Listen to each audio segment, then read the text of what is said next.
One of the things that I think that the Mines campus has been doing quite well is making sure that we are diverse, inclusive, and accessible for our students.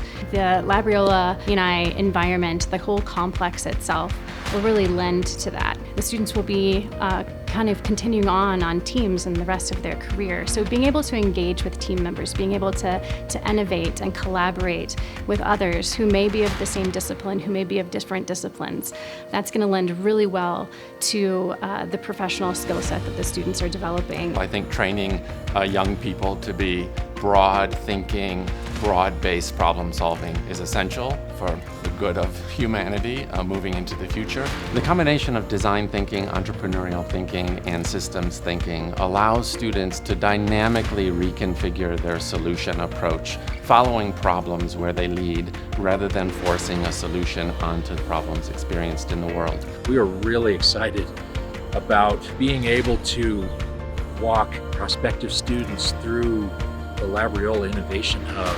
The idea of growing the entrepreneurship and innovation ecosystem naturally has become a critical component of the campaign for Mindset 150. The Labriola Innovation Complex has a lot of naming opportunities inside. It's going to be a fantastic building.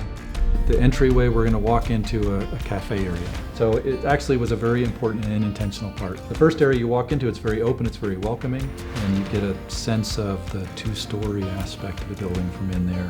But if you go down the corridors of the first floor, this is the part of the building that's focused on classes and making stuff. We've got huge maker spaces in there on the first floor. We also have the Thorson Capstone Lab in there. The second floor, again, is this very welcoming space. It's got all these kind of nooks and meeting spaces.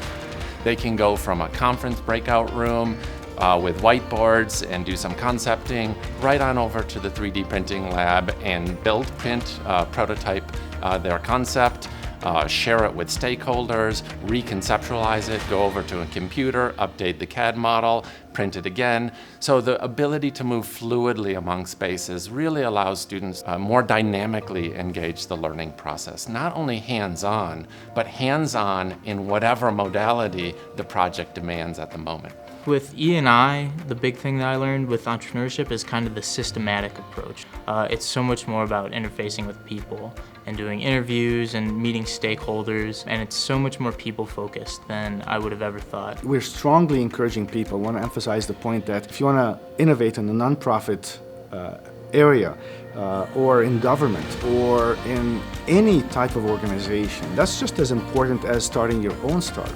What we have in store is to put together a very extensive and rich and growing and expanding program that allows people to find information and gain the skills that they need to really get very far in their innovation journey. And it's really amazing and thrilling to see how you can take a student sitting at a desk, maybe in a team, and they're discussing things together, and take them from that environment to a build space environment, and the light bulb just goes off.